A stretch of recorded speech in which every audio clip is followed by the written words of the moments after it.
민주주의와 자유를 향한 꺼지지 않는 불꽃, 언제나 뜨거운 호남을 만나보는 시간. 안녕하세요. 호남호남인의 김유정입니다. 좋은 의사는 질병을 치료하고 최선의 의사는 질병을 가진 환자를 치료한다. 환자의 얘기에 귀 기울여주고 그들의 아픔과 고통의 무게를 줄여주기 위해 노력하는 의사가 진짜 의사라는 말인데요. 오늘 호남호남이는 세상의 모든 근심을 다 감당할 수는 없어도 병들어 서러운 마음만은 없게 하겠다라고 다짐하는 주인공입니다. 함께 만나보시죠.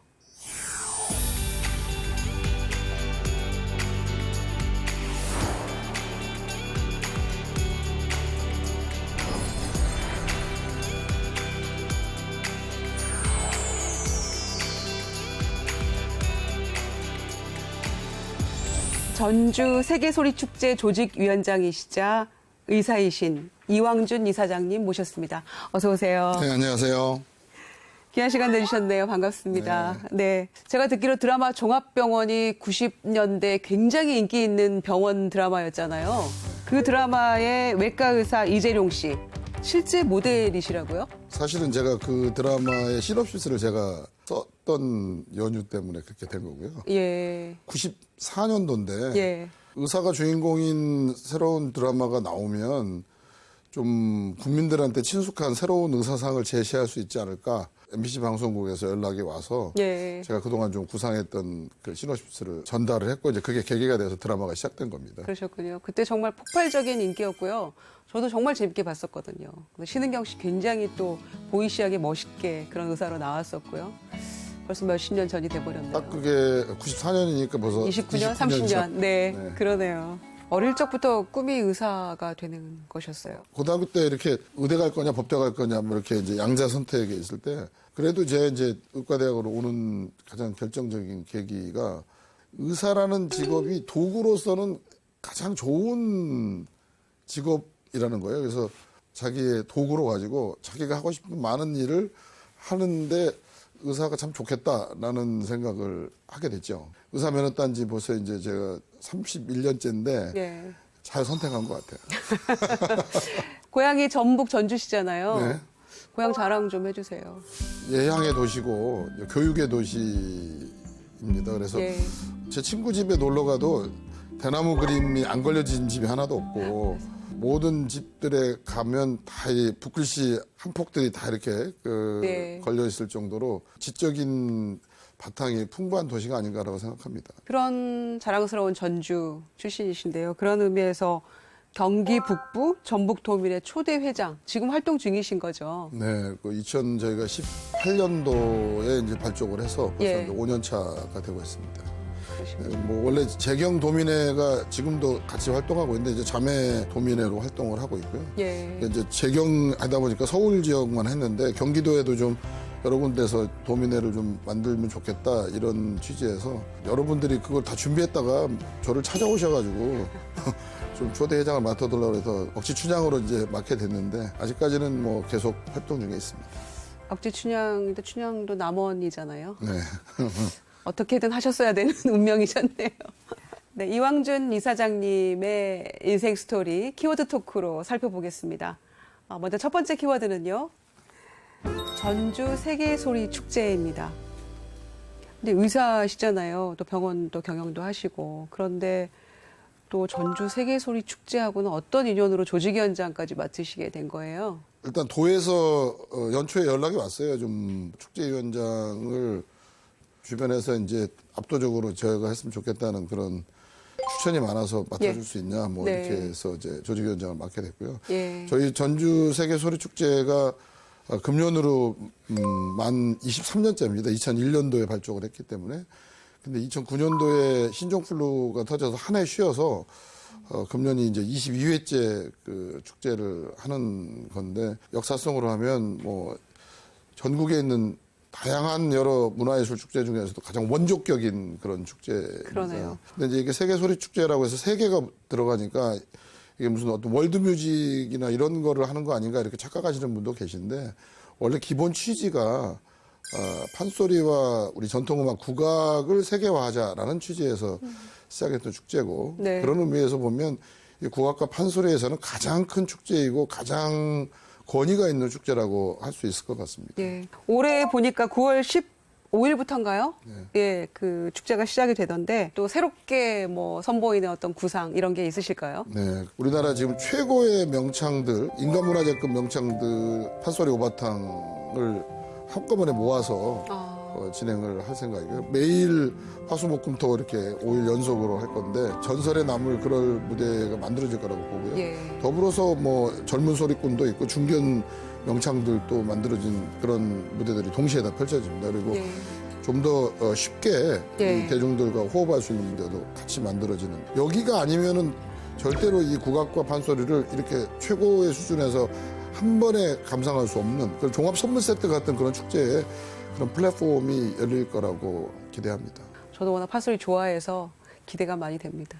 음악에 대한 굉장히 남다른 애정 갖고 계시다고 들었거든요. 그러니까 병원 로비인 거죠. 로비에서 거의 뭐 1년에 300일 가까이, 300회 가까이 음악회도 하신다고 들었고요. 예술단체에 대한 후원도 계속하고 계시는데 음악으로 또 왜 병을 치유하기도 하잖아요. 그런 차원일까요? 제가 25년 전에는 좀 작은 병원을 시작했는데 병원 로비에 그랜드 피아노가 있고 병원 로비에서 환자들과 함께 음악회를 한 최초의 병원이었어요. 아, 우리나라에서 네, 최초로 시도한. 그래서 뭐 그때 뉴스에 나올 정도고 저희 지금 명지병원에서는 이미 12년 전에 예술치유센터가 따로 독립적인 조직으로 운영이 되고 있습니다. 아, 그래요. 그래서 여기에 풀타임 지금 치료사가 14분이나 계시고요.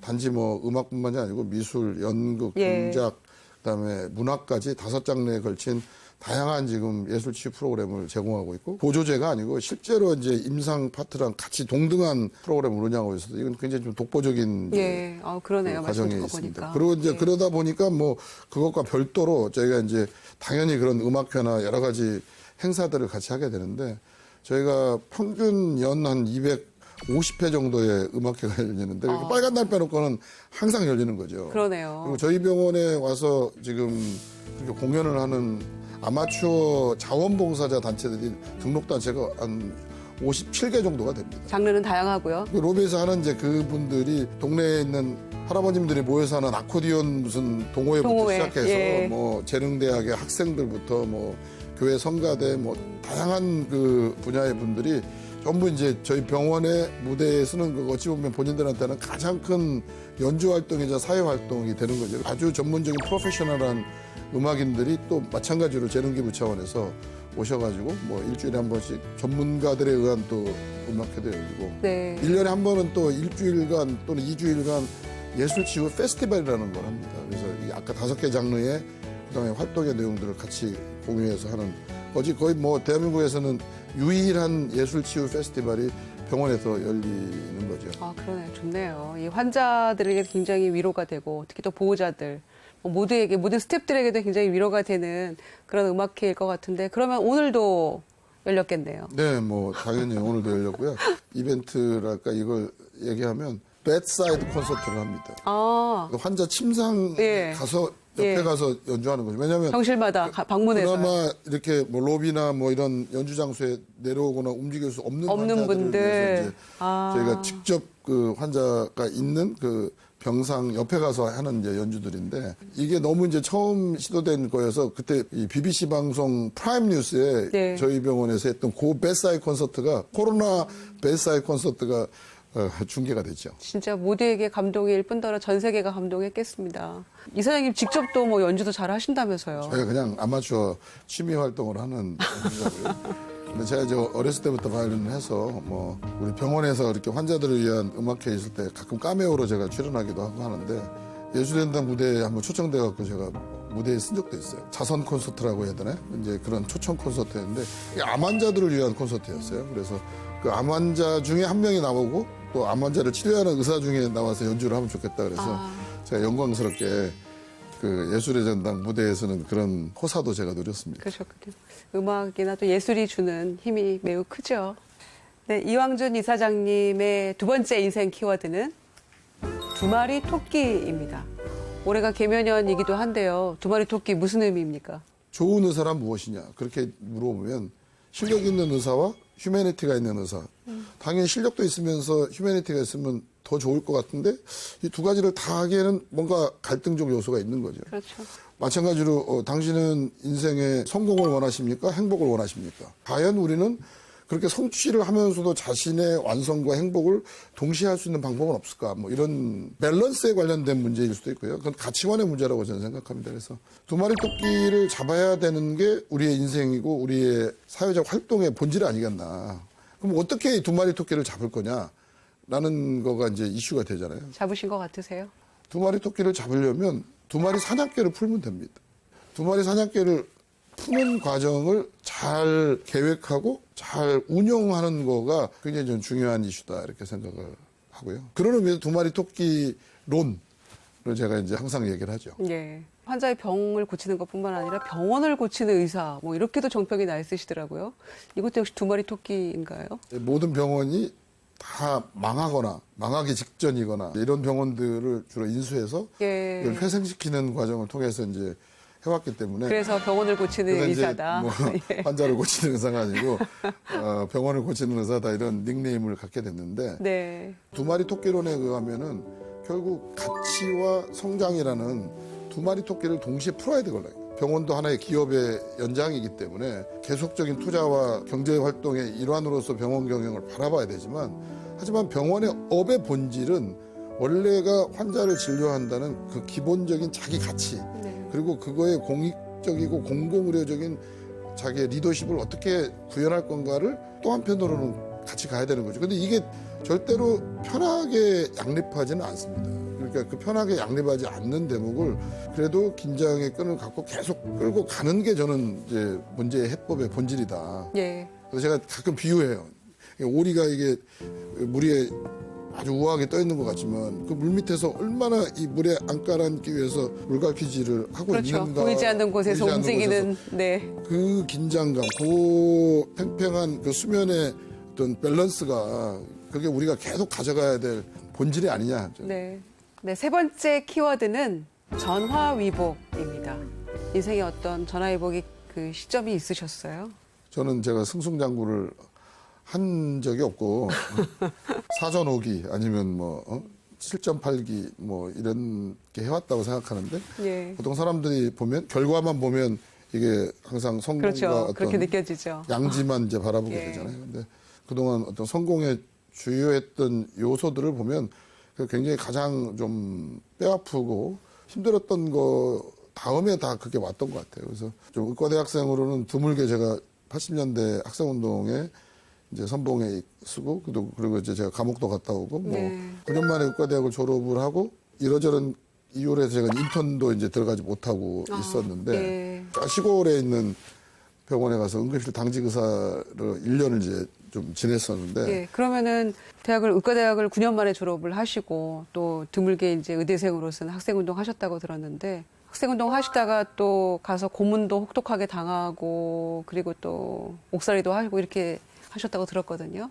그 당시 학생운동 하다가 세게 한 친구들은 이제 많이 가서 뭐 고문도 당하고 그랬고 전 치안본부 대공무실에 잡혀갖고 네. 저를 검거해서 수사했던 팀이 이제 그 박종철 예. 열사를 검거하고 고문 치사시켰던 강진경 팀이었거든요. 예. 그 직접 증언도 하셨다고. 그래서 이제 예. 그런 것이 인연이 돼서 제가 뭐 고문 증언도 하게 됐고 뭐 이랬었는데 그런 과정을 겪고 이제 의과대학을 마친 다음에 학교를 좀 오래 다니고 예. 또 바로 의사 생활을 트레이닝을 바로 안 받았기 때문에 그 기간이 저한테는 오히려 이제 그 이후에 의사 생활하는데 가장 소중한 인큐베이팅 피리어드다 이런 생각이 들어요. 그래서 예. 서울대병원에 그냥 인턴으로 처음부터 들어가서 시작을 했다 그러면 제가 지금처럼 나의 스타일에 또 내가 꿈꾸는 병원을 만들어 보겠다 이런 도전하기가 어려웠지 않았을까 이런 생각하고 그런 점에서 전화위복. 네, 예. 그렇죠. 근데 제가 듣기에 병원가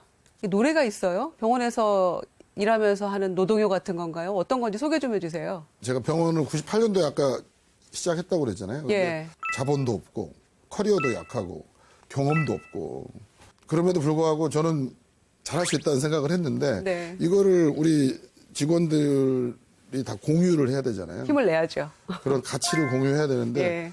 할 수 있는 게 뭐가 있을까 해서 노래라도 만들어서 해야 되겠다. 예, 그럼 어떻게 하는 겁니까? 병원가를 만드셔가지고? 병원가를 만들었죠. 작사 예. 작곡을 해서 병원가를 그때 의뢰를 해서 만든 거고요. 그래서 이제 그 병원가를 지금도 다 모든 우리 구성원들은 다 부르고 있고, 그 노래는 신입 직원 교육하면 그 1박 2일 동안 해야 될 제일 필수 코스는 그 병원가를 배워서 그 다음 신입 교육 끝날 때까지 이제 그 노래를 익히는 거죠. 아니, 그러면 병원에서 그 노래를 틀어줍니까? 아니면 어떻게 그 활용을 노래를 해요? 틀기도 하고 항상 예. 병원에서 울려지고 있고 예. 우리가 조회를 하거나 모이면 그 병원과를 같이 합창하죠.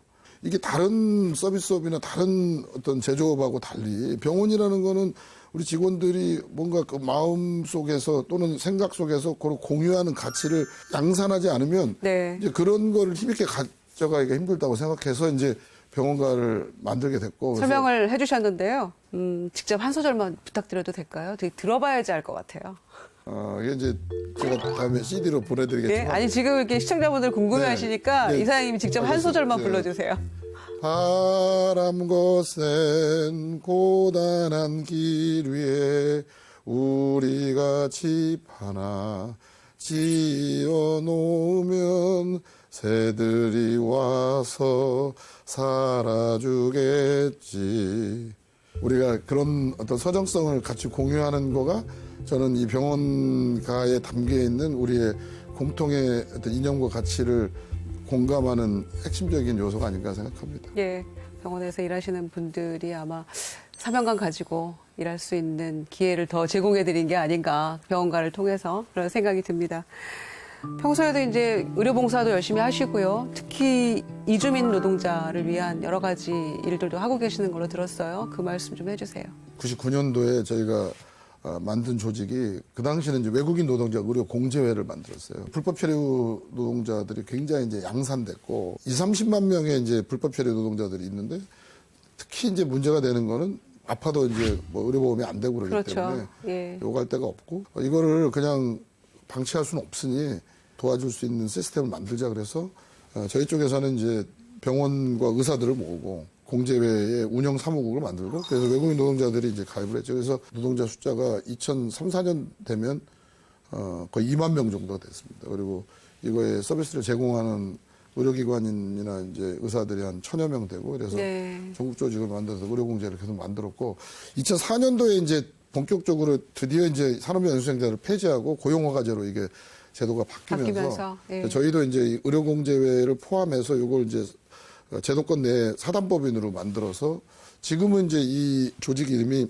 사단법인 한국이주민건강협회 희망의 친구들이라는 이름으로 됐습니다. 그래서 한국이주민건강협회가 이제 너무 기니까 희망의 친구들이라는 이제 이름으로 저희가 아직까지도 계속 활동을 하고 있고 지금은 이제 외국인 노동자들뿐만이 아니고 뭐 다문화 이주민들에 대한 건강, 복지, 다양한 스펙트럼을 이제 지원하고 있고 최근에는 뭐 난민들 문제들 포함해서 어떤 이주민에 대한 좀 포괄적인 의료를 중심으로 한 지원 활동을 하고 있는 지금 단체를 계속 이끌고 있습니다. 모두에게 주어진 시간은 24시간, 하루 24시간으로 참 공평하다, 어떻게 사느냐의 문제이다 이러셨는데 정말 여러 가지 일 하시면서 바쁘게 지내고 계시네요. 그렇다면 의료인으로서 어떤 사람으로 기억되고 싶으세요? 그래도 마지막까지 계속 자기를 게을리하지 않고 노력하는 혁신가로서의 궤적을 남기는 게 그래도 제가 끝까지 제가 하고 싶은 어떤 인생의 롤모델이 아닌가 생각합니다. 네. 비단 환자를 치료하는 의사로서 뿐만 아니라 사회 변화를 꿈꾸는 사회 혁신가로서의 어떤 모습, 그런 사람으로 기억되고 싶으시다. 저는 이렇게 이해했고요. 이사장님의 어떤 그런 인생에 대해서 열심히 응원하겠습니다. 앞으로 더 하고 싶으신 어떤 계획하시는 일이 있으실까요?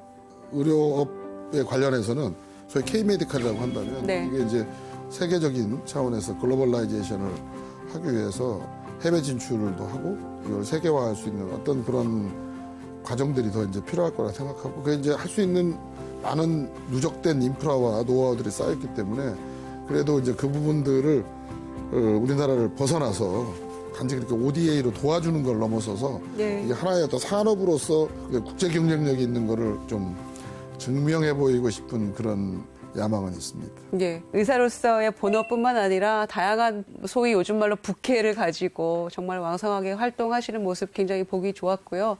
특히 병원에서의 그런 음악회랄지 음악 치료, 미술 치료 이런 것들이 저는 굉장히 오늘 좀 감동적이었고 다른 병원에서도 좀 벤치마킹하는 사례가 됐으면 좋겠다 이런 마음입니다.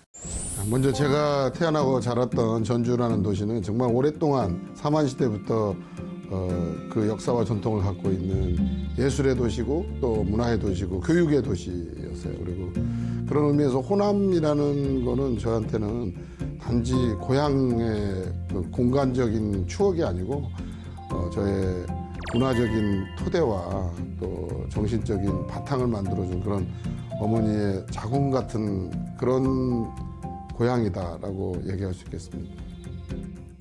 호남인 오늘은 이왕준 이사장님과 함께했습니다. 저희는 더 좋은 모습으로 호남에서 다시 뵙겠습니다. 고생 많으셨습니다. 네.